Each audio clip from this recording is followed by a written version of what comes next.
Hola, hola, hola, ¿cómo andan? ¿Cómo les va? ¿Todo bien? Bueno, acá estamos en una nueva entrevista, la tercera que le hago a un periodista. La anterior que le hice fue a Oscar Barnade, que le voy a dejar en la descripción para que puedan ir a ver las dos partes. Y hoy nos toca Rafael Álvarez. Rafa, ¿cómo va? Un gusto. Hola Jero, ¿cómo andás? Un gusto estar del otro lado. Bien, bien, Rafa.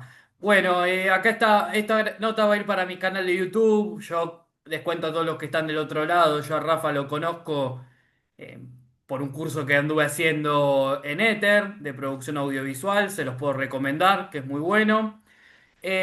Rafa, ¿vos cómo te llevas más o menos con las nuevas plataformas, con YouTube y todo lo que tiene que ver con el streaming? Consumo mucho YouTube.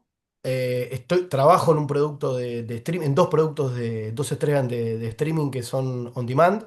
Y hasta hace unos meses trabajaba en un streaming clásico en vivo, con contenidos. Incluso era coordinador de producción de ese canal, que era Galácticos, canal de Martín Lieberman y Germán Pawlowski. Y a la vez era productor ejecutivo de los dos envíos de Martín y Germán, de Debate Final, un programa que tenía Martín antes en Fox, del cual fui productor ejecutivo muchos años, y con Germán, en el clásico programa que ellos tenían en Fox con Walter Queijeiro, con Fernando Carlos y con Emi Pinzón, que bueno, también estaba en el canal Galácticos, estuvo en Galácticos desde su comienzo hasta que terminó el canal. Y me llevo bien, me gusta, consumo mucho streaming, me gusta YouTube, me gusta la disponibilidad de YouTube, la versatilidad que tiene. Creo que es un medio que mejora la llegada a la gente, un poco que a mí no me gusta decir mucho que democratiza, como dicen, porque me parece excesivo el término, pero sí me parece que es una plataforma que brinda muchas posibilidades, incluso para gente que de alguna manera tiene algún proyecto y puede empezar a desarrollarlo. Me parece que el acceso abre nuevas posibilidades, cambió un poco el mercado audiovisual, eh, y está bueno el tema de tener contenidos on demand. Me parece que eh, incluso contenidos on demand que son mejores que los contenidos on demand que hay en la tele, ¿no? En Flow, o en las otras plataformas cuando lo comenzó DirecTV hace muchos años atrás. Me parece que YouTube lo mejora porque me parece que el tema de que vos transites tus preferencias o tus gustos te da la posibilidad de una llegada más clara y más directa a los contenidos que te interesan, ¿no? Mm. Bueno, dejaste un montón de títulos en esta respuesta, la verdad que estuviste muy bien. Primero para repreguntarte, ¿qué eras vos bueno, me contaste que estuviste con Martín Lieberman y Germán Pawlowski primero en Debate Final, ahí en Fox, y después estuviste en Galácticos, ¿no? Sí, con ellos estuve ahí, sí. ¿Y cuál fue la diferencia al trabajar con ellos dos, cuál fue la diferencia en trabajar ahí en streaming y tele? Justo vos que Bi- trabajaste en las dos. Bien, hay algunas cosas que, digamos, los que trabajamos en el mundo de la tele toda la vida, en el mundo audiovisual, eh, en general hay una cosa que es muy visible, que es que los formatos, los programas en sí, eh, la visión de afuera es que son un poco más relajados, ¿no? Yo diría que tienen un poco más de licencias, ¿no? Me parece que el hecho de estar en YouTube, más allá de las reglas que tiene YouTube, que son claras, en cuanto a derechos musicales, en cuanto a cuestiones que transitan determinada lógica, que no haya qué sé, insultos, agravios, cosas, contenidos racistas, políticos, partidarios, Sí. independientemente de esas cuestiones, me parece que los formatos en sí son un poco más versátiles, da la sensación que son un poquito más flexibles. Digo esto porque, bueno, vos justamente me preguntás de un formato que ya estaba establecido como debate final. Y Mm. después, en cuanto a un poquito de lógica audiovisual, puede ser determinadas cuestiones, como por ejemplo tienen que ver con la apuesta. Me acuerdo que Martín, y lo cuento porque sé que Martín no tiene problema, Martín en un momento me dijo, yo no puedo hacer programa sentado. Martín hizo toda la vida el programa parado y claro, al tener cámaras robóticas en el formato streaming, porque no hay camarógrafos, salvo en algunas entregas que ya todos sabemos cuáles son, pero en general no hay camarógrafos. Al tener cámaras robóticas, la apuesta es una apuesta fija. No, no hay una cámara que sigue a uno de los protagonistas o a más de uno, ni que panea, ¿no? Ni Claro, que toma uno y después toma la misma cámara que está en el costado. Entonces, eh, hicimos toda una estrategia para que Martín pueda hacer el programa quieto, pero parado. ¿Sí? Entonces, esa cuestión que parece una nimiedad, Martín me acuerdo que me decía, yo soy mejor periodista si estoy parado. Y la verdad yo lo entendía, porque sé que a él la corporalidad es algo que lo ayuda cuando quiere dirigirse tanto a los compañeros como a la gente, el que está del otro lado. Es enérgico, es efusivo, su gestualidad es mejor cuando utiliza toda la corporalidad. Parece una cuestión menor, alguna nimiedad, pero en un periodista digamos, periodista que tiene una trayectoria no solamente larga, sino destacada, como Martín, sí. es una cuestión que él lo afectaba de manera directa, ¿no? Eh, y ese tipo de cuestiones, esa especie de contenido de gente que siempre está quieta, me parece que es una cosa, por lo menos para nosotros, muy llamativa y que hay que atender, ¿no? Recién ahora es como que los protagonistas que vienen de la tele al mundo del streaming se están acostumbrando a esas reglas, ¿no? A que las cámaras están fijas, a que no hay demasiado movimiento de cámara, a que lo que se dice es un poco más importante y lo que se ve es un poco menos importante que antes, a que Mm, los contenidos no solamente son todos los tapes que se preparan, sino la gráfica y especialmente lo que se dice en primera persona, ¿no? Determinadas cuestiones que van modificando el estilo de los contenidos que nosotros consumimos. mm. ¿Vos por qué crees que la mayoría de los periodistas, bueno, ahí me pusiste los ejemplos, bueno, justo de Martín, de Germán, más para otro lado, puedo decirte, no sé, Flavio Azaro o Pablo Carroza. ¿Vos por qué crees que los periodistas de la tele se vienen en algún punto al streaming? Y me parece que un poco la tele se fue al streaming y el streaming se fue a la tele. Lo hablábamos también el otro día, un poco en las Sí, clases. justo lo hablábamos en privado, pero ahí en Sí, el curso, pero más o menos si lo podrías desarrollar un poco más, porque la idea está buena, como lo planteas. yo creo que, yo en general creo que las cosas se ordenan más por la demanda que por la oferta. A mí me Mm, parece que cuando se empezó a consumir streaming, la tele empezó a adoptar ciertas cuestiones del streaming. De hecho, vemos programas con formatos de streaming en tele, ¿no? En ESPN, por ejemplo. mm, Eh, el streaming toma algo de la tele que es la cuadrícula, esa pantalla dividida, ¿no? Que es algo que, bueno, nosotros en la tele, yo trabajé toda mi vida en torneos, para Fox en ese caso, para ESPN, pero en general para Fox. Y nosotros en 20 años que usamos la pantalla partida como un formato de transmisión de contenidos, ¿no?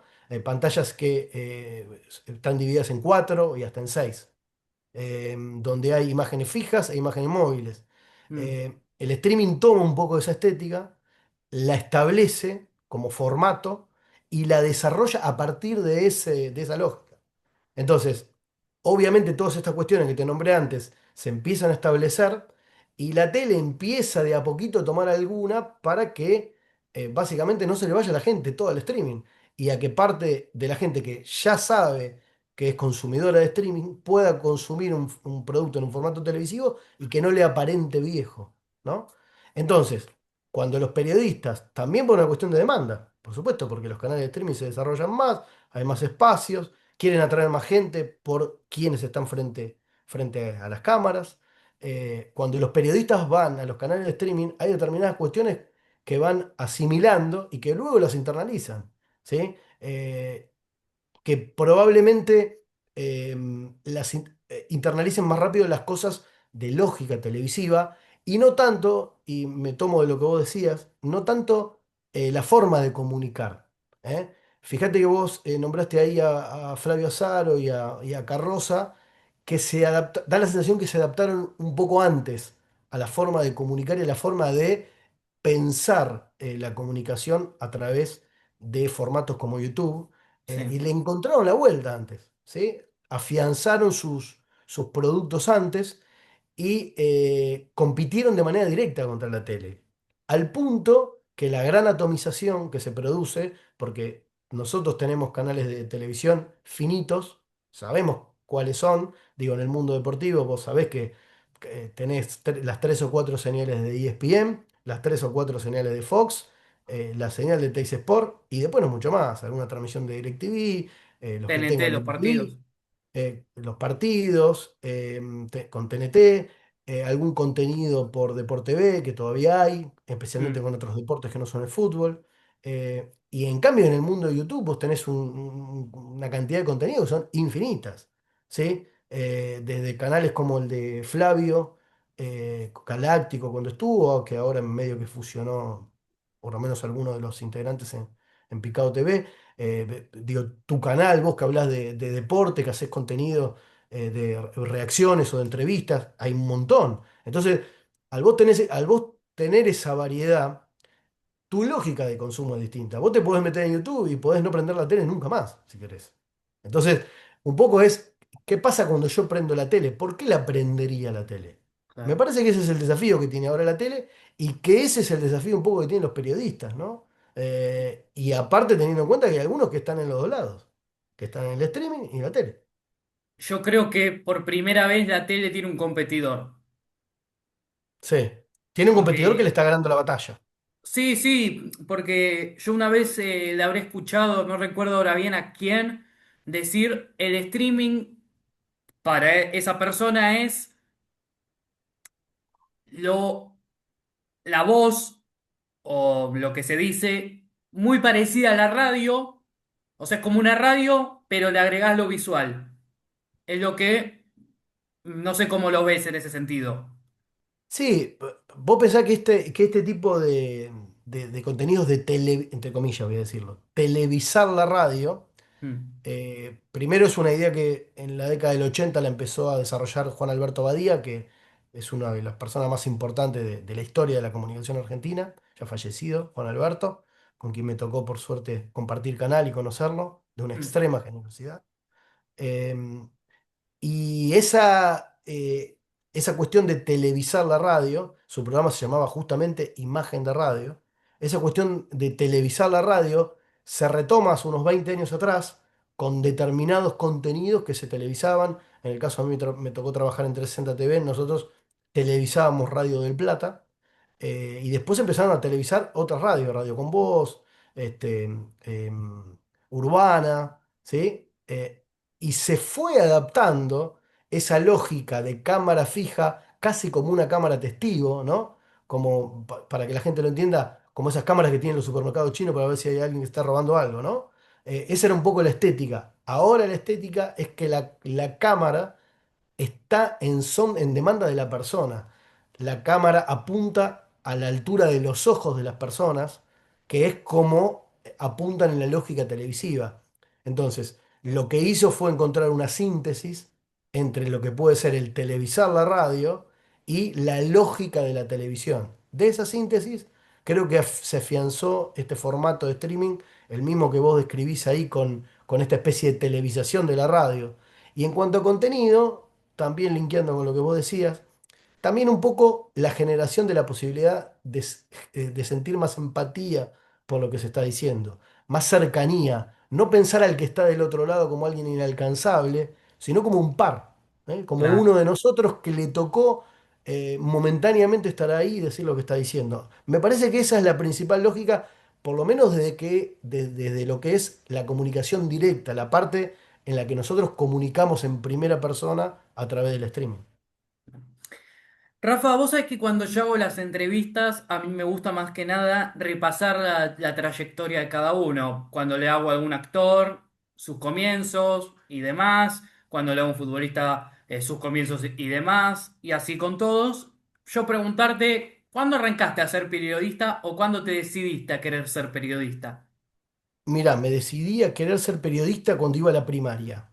Mira, Cuando iba a la primaria. Me acuerdo que era un primo de unos tíos míos, o sea, era una especie de pariente, pero muy lejano, que era periodista, que trabajaba en aquel momento, creo que justo había empezado Página 12, y mira, trabajaba ahí en Página 12, Carlos Bonelli se llama. Lo me nombro, suena. tuvo después un accidente muy grande, le costó mucho recuperarse, quedó con problemas motrices, vive en España desde hace unos 30 y pico de años más o menos. Quizás te suena porque lo ha nombrado varias veces Marcelo Bielsa. Se hicieron muy amigos en un momento Puede ser. y lo nombra bastante seguido. Bueno, me acuerdo que fue un partido que los Pumas habían empatado con los All Blacks en la cancha de Ferro. No me acuerdo si fue 22-22, 23-23, el día que hizo todos los puntos Hugo Porta, y que cerró el partido con un drop donde empata Argentina y se produce era la primera vez en la historia que los Pumas empataban con los All Blacks.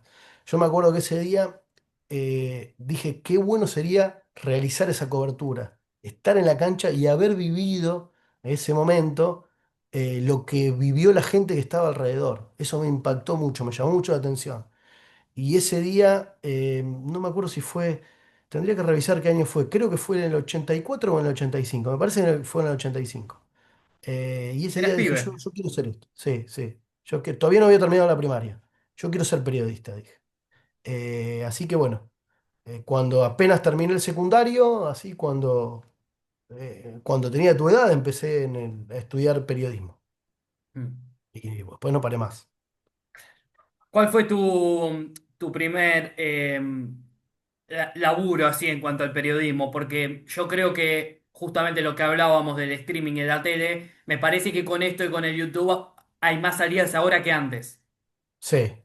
Sí, el streaming para nosotros eran las FM barriales. La ¿Cómo? radio ¿El streaming? el streaming para nosotros en cuanto a la salida laboral eran las FMs de barrio, ¿no? Sí. Eran FM chicas que se escuchaban en un radio no muy lejano.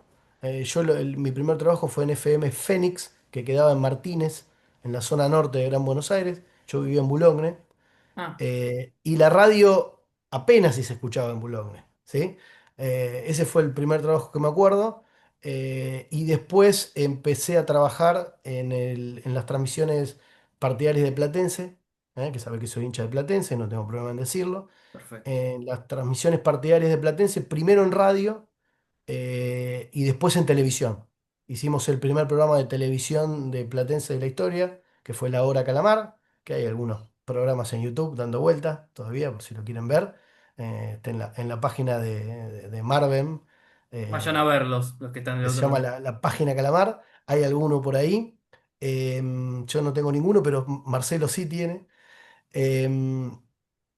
Y acto seguido, yo tenía más o menos 25 años, pasé a trabajar a torneos y competencias, y trabajé en torneos y competencias con una interrupción en el medio de 6 años que me fui a trabajar a otro lado, pero trabajé desde fines del año 99 hasta principios de 2020.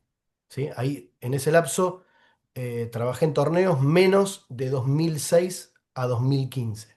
De 2006 a 2015 me fui a trabajar a 360 TV. En el resto de los tramos trabajé en torneos.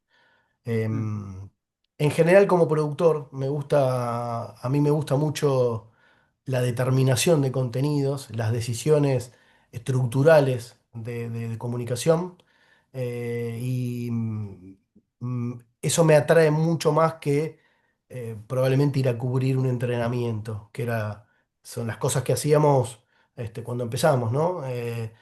Ir a cubrir entrenamientos, después en el caso mío iba a cubrir los entrenamientos de Platense, pues trabajaba en el club. em, Empezás a conocer un montón de gente que hace lo mismo, bueno, y empezás a ver otras lógicas que tienen que ver con nuestro trabajo y que te hacen tomar decisiones. Bueno, yo tomé la decisión de desarrollar mi carrera primordial más atrás de cámaras que adelante, aunque me hice un ciclo de entrevistas, hice cosas al aire, pero a mí me gusta mucho más ser productor ejecutivo que estar al aire. ¿Eh? Mm. Vos, bueno, me dijiste que arrancaste en torneos en el año 99. Sí, a fin del 99. Bueno, unos años después de que más o menos arranque torneos, ¿no? No me acuerdo Sí, bien. unos cuantos años. Lo que pasa es que Torneos arranca como productora que transmitía un partido de fútbol por semana, ¿sí? Mm, En la década del 80, sí, eh, en la primera mitad de la década del 80, 84, 85, transmitía un partido por semana. Después empezó a transmitir dos partidos por semana, después tres, y después, y en ese momento ya tenía un programa que se llamaba Fútbol de Primera, sí, que por obvio. lo menos la mayoría de lo que le gusta el mundo del deporte todavía lo recuerdan, y los mayores de 30 lo han consumido unas cuantas oportunidades. Ese programa era una especie de resumen de la fecha que se transmitía los domingos a la noche, que fue pasando por distintos canales, pero mayoritariamente estuvo en Canal 13. Empezó en Canal 7 y después, porque el creador de Torneos y Competencia, que era Carlos Ávila, y la gente que trabajaba en el equipo de producción, en el equipo técnico como cabezas, venían de la función pública de Canal 7 y toman esa idea y la hacen propia. Entonces, a partir del éxito de fútbol de primera, Torneos empieza a crecer y ya adquiere una señal junto con el grupo Clarín, que es Teis Sport, que todavía existe, la conocemos todos, y además empieza a producir contenidos para los canales de televisión y para, más adelante, para Fox, ¿no? Pero antes producía contenido que se transmitían en la mayoría de los canales, casi todos los canales de aire tenían algún producto de torneos. Eso empezó en la década del 80 y se afianzó, como vos decís, con esa producción de contenidos que tenían que ver con programas, o en vivo o grabados, en la década del 90. Ahí es cuando crece fuerte Torneos, de la mano también de toda la expansión de Julio Grondona como presidente no solo presidente de la AFA, sino vicepresidente de la FIFA, Sí, sí. luego que Argentina fuera campeón del mundo. Y Torneos tuvo un espaldarazo, fue además quien vendió los primeros derechos al exterior del fútbol argentino, lo cual es muy importante. Digo, antes del torneo nadie accedía a ver el fútbol argentino en otro lado, ¿sí? Y después se empezó a ver fútbol argentino afuera. Incluso a mí me tocó trabajar, y esto es significativo porque parece que esto es la prehistoria y fue hace 25 años atrás. Me acuerdo que creo que fue en el año, sí, fue en el año 2001, porque fue el año que salió campeón Racing cuando acá estaba el Corralito y toda esa situación rara. Nosotros editábamos los partidos de fútbol para la señal de Fivertel, bueno, que todavía existe, pero en ese momento no era del grupo económico que es ahora. Mm, eh, Compró los derechos de fútbol argentino para transmitir en Uruguay por la página web. Vos accedías a una página web, que era el formato era fútbol de primera, y vos veías 6 minutos de cualquiera de los partidos del campeonato argentino. Entonces nosotros lo que hacíamos era editar 6 minutos de cada partido y lo subíamos a una página web que pertenecía a Fivertel y que esos partidos se transmitían vos podías acceder solo si estabas en Uruguay, con un ID uruguayo. Y eso que parece una cuestión prehistórica, pasó hace 24 años atrás, ¿no? Menos de 24 años atrás. Y fue el campeonato que salió campeón Racing, después de tanto tiempo. mm. Vos cuando entras a torneos en el año 99, ¿cómo entraste? ¿Quién te llama para ser parte?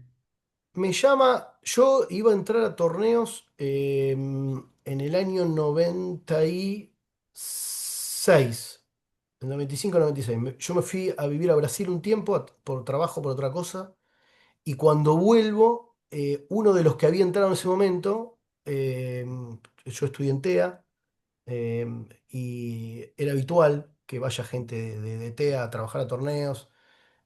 Me llama y me dice, mira, hay un lugar, da con tu perfil, y me empiezo a trabajar en un noticiero deportivo que empezó conduciéndolo Juan Pablo Barsky, que se transmitía por la televisión pública, en ese momento era Canal 7, em, que se llamaba TIC Deportivo.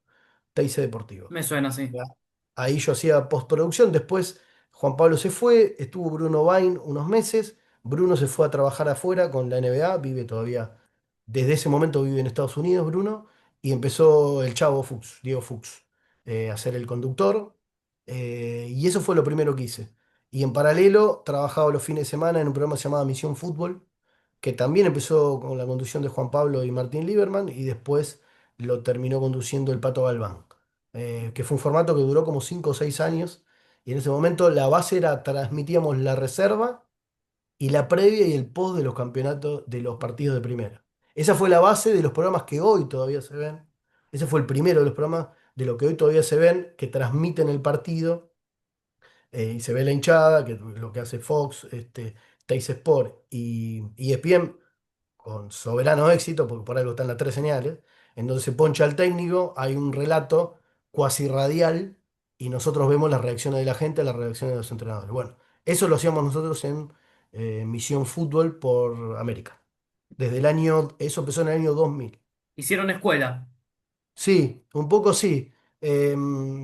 Y aparte fue una apuesta, porque en ese momento se dudaba un poco, pero ¿a quién le va a importar esto si no se ve el partido? Esa discusión la tuvimos durante meses. Bueno, marcaba bien el programa, marcaba muy bien esa previa y ese post, y a partir de ahí se generó un formato que ya lleva 25 años al aire de manera interrumpida.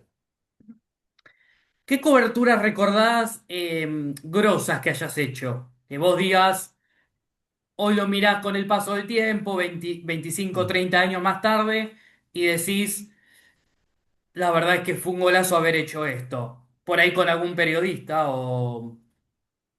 ¿Cuál fue para vos? Sí.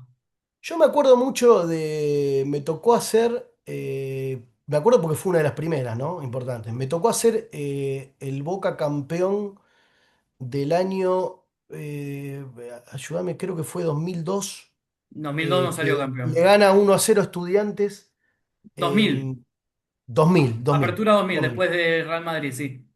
Exacto. Pegado del partido del Real Madrid, Boca le gana a Estudiantes 1-0 con gol de Arce. Me toca hacer ese partido desde abajo, desde el piso. Mm. Vi todo el partido al lado de Carlos Bianchi. El otro día me estaba acordando de eso porque un amigo mío me mandó, yo la verdad que no me acordaba, no lo había visto, tanto en la revista Goles como en otra revista, salí en un montón de fotos, en los festejos, y se me reconocía porque nos habían dado, Boca en ese momento daba unas pecheras verdes, porque era un color hiper distinguible. Entonces todos los periodistas que estábamos en la cancha, los habilitados para estar, el árbitro si veía a alguien que no era ni jugador, ni parte del cuerpo técnico, ni parte digamos, en ese momento estaba el comisario deportivo, si no tenía la pechera verde, lo sacaban, ¿no? Entonces los que estábamos ahí, que éramos pocos, teníamos esa pechera verde, entonces me distinguía fácil. Me acuerdo mucho de ese partido, me acuerdo mucho porque me llamó mucho la atención. Bueno, en Boca tenía un gran equipo, jugaba Riquelme, este, si no me equivoco ya estaba Gago, que fue otro de los jugadores que más me sorprendió. A mí me Gago, llamaba mucho la atención ver a los jugadores al ras del piso. Se ve a ras del piso cosas que no se ven ni siquiera desde la tribuna, desde una tribuna de una cancha chica, ¿no? Se escuchan cosas que no se escuchan. Y a mí me tocó ver varios partidos así que me llamaron mucho la atención. Uno fue ese, que la bombonera estaba llena y bueno, fue tremenda. Antes me acuerdo de dos cosas más que hice cuando hacía el programa de partidario de Platense. Una fue el triunfo 4-0 de Platense en la cancha de Boca con los dos goles del Turco Anuch, que en paz descanse, un amigo muy querido que se fue. Y, y me tocó también hacer un partido que juegan Boca y Platense en la cancha de Vélez, que gana Boca 1-0, que jugaba Maradona. Boca tenía un gran equipo, jugaba Maradona, Canigia, creo que Verón, el Kili González, un equipo 96. 96, gana Boca 1-0. No me acuerdo si fue. No, no fue previo o post el beso que le da en la boca a Maradona a Canigia. Pero Es fue la que muy vos me cerca de esa contaste fecha. una vez Eh, afuera. Exactamente. Estaba afuera esperando el micro de Platense, que tenía Chevalier en ese momento. Boca también tenía Chevalier. Y no, Mm. en general, la llegada de los micros la cubrían mucho los periodistas. Todos los periodistas que estábamos ahí. Y especialmente fútbol de primera, porque retrataba la bajada del micro y con eso después hacía la apertura del programa. Entonces era obvio que cuando llegara Maradona, el técnico, encima el técnico de Boca era Bilardo. Cuando llegaba a Boca había al menos dos cámaras ahí. Bueno, estacioné el micro, no había nadie, estaba yo solo con mi cámara, estaba mi camarógrafo, que en ese momento, que era Diego Corbalán, que es un reconocido periodista de análisis político, era mi camarógrafo. Yo estaba con el micrófono, se abre la puerta del micro y el primero que baja es Diego Maradona, era el micro de Boca. No había ninguna persona, estábamos solos. Para entrar a Vélez vos estacionabas el micro, ahora lo cambiaron eso un poquito, pero no tanto. En el mismo playón que está ahora, había como dos pilotes que separaban un micro del otro.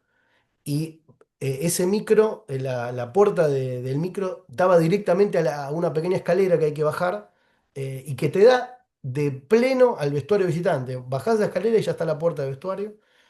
Y me acuerdo que bajó Maradona. Yo esperaba a Pablo Orbín y bajó Maradona. Me llamó tanto la atención, me quedé pasmado. Sí, no, Y me te dice, mira quedaste Maradona. helado. Me quedé helado. Y bueno, hizo dos o tres pasos, lo paré, le digo, Diego, Maradona era muy generoso con la prensa, muy generoso. Y era generoso con todos, además, no tenía distinción. Me paró, le hice dos o tres preguntas y en ese momento estaba Raúl Rivelo, que era un periodista de La Red, eh, ya grande ahora, y me acuerdo que lo escuché decir, está Diego hablando. Y vinieron toda la horda de periodistas que estaban Todos abajo corriendo. en la antesala del hotel, todos corriendo, y lo hicimos en la escalera. Diego habló como unos... A la tercera pregunta que le hice yo ya vinieron todos los periodistas, y te digo que se quedó no menos de 15 minutos con nosotros ahí en esa escalera hablando. Se quedó, hizo casi una mini conferencia de prensa.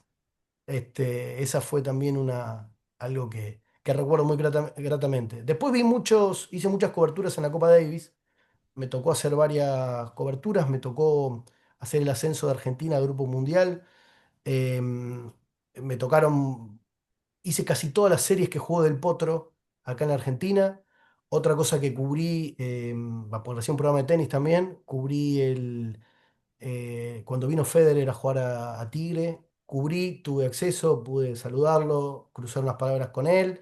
En ese momento Guillermo Vilas todavía estaba bien y jugó un partido con José Luis Clerc, que es otra persona también a la que aprecio mucho, un tipo muy generoso con la prensa. Y después otra cosa que me quedó también muy grabada, hice la despedida de David Nalbandián y en la rural. Y Nalbandián jugó con Nadal y con Djokovic. Me tocó participar, lo hice para Jotax. Me tocó participar de esa transmisión y bueno, también pude hablar con Rafa, con Djokovic. Y también es algo que recuerdo ¿De la selección especialmente. argentina? En la selección argentina hice todas las eliminatorias, todos los partidos de las eliminatorias para el Mundial 2006. Me tocó trabajar en esas transmisiones. La campaña que empieza Bielsa y termina Peckerman. Beckham. Me acuerdo que el primer partido fue con Chile y salió 2-2, partido que Argentina ganaba 2-0, y el segundo fue con Bolivia. Eso me lo acuerdo patente. Me acuerdo que ese partido, ese día con Chile, fue la primera transmisión. Creo que el partido empezaba no me acuerdo si a las 7 o a las 8 de la noche, y nuestra transmisión empezó a las 8 de la mañana. Y yo me quedé preparando material el día anterior a la noche, dormí en el canal y de ahí me fui a la cancha de River y estuve unas 14 15 horas en la cancha de River. Me acuerdo puntualmente de ese partido también por lo que significó profesionalmente más allá del partido. Mm. Me tocó hacer varios River Boca también. Me acuerdo uno muy lindo que salió 1-1, que tiró un centro espectacular, delgado, medio que le pegó tres dedos y cabeció Palermo, y el gol de River lo hizo Saviola. 2000. Ese me lo acuerdo especialmente. Me 2000. acuerdo porque lo vi a ras del piso y fue uno de los que más me gustó futbolísticamente, digo, fue un partidazo. Mm. Bueno, me dijiste que estuviste ahí con Diego, que pudiste sacar ahí unas preguntas, vos y tantos colegas, por suerte. Te quiero preguntar por dos jugadores. Primero por Messi. ¿Pudiste también tener algún poco de vínculo? En Messi, yo cubría los entrenamientos de la selección. Cuando estaba Messi, cuando trabajé, yo después de torneos, en ese lapso trabajé en 360 y cubríamos, eso fue entre desde principios de 2011 hasta más o menos 2015 por ahí, cubrí montones de entrenamiento de la selección argentina, montones. Mm. Em, y estaba Messi. Me acuerdo en ese momento, recién estaban haciendo la sala de prensa, la estaban terminando, me acuerdo cuando empezamos. Los jugadores en ese momento se hacía como una especie de corralito de prensa en las salidas de la cancha de entrenamiento que se ven. Entonces los jugadores iban, nos poníamos como en fila contra una especie de valla. Estaba Bilardo en ese momento de coordinador de selecciones, no sé si te acordás, Sí, sí, este, sí. el mundial que después fue post mundial de Maradona, ¿no? Post mundial de Maradona de T. 2010, 2011. Que creo que empezó Batista como técnico, Mm. después se me escapan, me pierdo un Después de poco, Batista pero vino Sabela. estaba Batista, claro, estaba Batista y después estuvo Sabela. Bueno, esos dos ciclos me tocó cubrir la selección argentina y los jugadores iban pasando. Entonces, ponele, venía, no sé, venía el juego de caminando, paraba Messi, Messi acá, con ponerle Agüero, paraban dos jugadores, los más Sí, conocidos. Y después te iban parando otros jugadores, ¿viste? Entonces, nosotros me acuerdo que le pedíamos en ese momento que Messi trate de venir último, cosa que nosotros, porque si no hablaba Messi, nosotros nos quedábamos con Messi y todos los otros jugadores se iban. claro. Entonces lo que nosotros le pedíamos era que paren los jugadores. Mirá vos cómo era antes de esta organización de la prensa. Después eh, se empezó a estilar que solo se hablaba en la sala de prensa, que hacía poco que estaba, no hacía mucho que estaba. Y otra cosa que me tocó que está bueno, eh, cuando renuncia Bielsa, eso fue en el 2004, me toca cubrir la conferencia de Bielsa, Ah, ¿no? De la sala esta que ahora se renovó, ¿no? Y me acuerdo que me dicen, anda a cubrir la conferencia de Bielsa. Bueno, me acuerdo que fui con Totti Pazman y con Oscar Martínez, me acuerdo. En ese momento Radio La Red estaba en la sede de torneos, entonces íbamos todos juntos. Y llevé en ese momento con mi camarógrafo, llevamos cuatro betas de 30, no había tarjetas, todavía había cassettes, mm, y esos cuatro betas de 30 eran 2 horas de conferencia. Dijimos, bueno, tipo renunció, se está yendo, hablará 40 minutos, 45 minutos, se va. sí, claro. Bueno, la cuestión es que Bielsa habló 3 horas 40 si no me equivoco.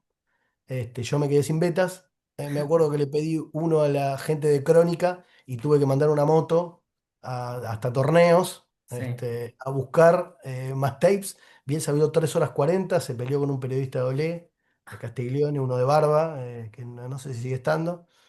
Y fue tremenda la conferencia esa, me la acuerdo patente, fue muy jugosa. Creo que las 3 horas y 40 que habló Bielsa fue para escuchar atentamente, no dejar de prestar atención. Fue una de las cosas que más me marcaron también de todas las coberturas que pude hacer, ¿no?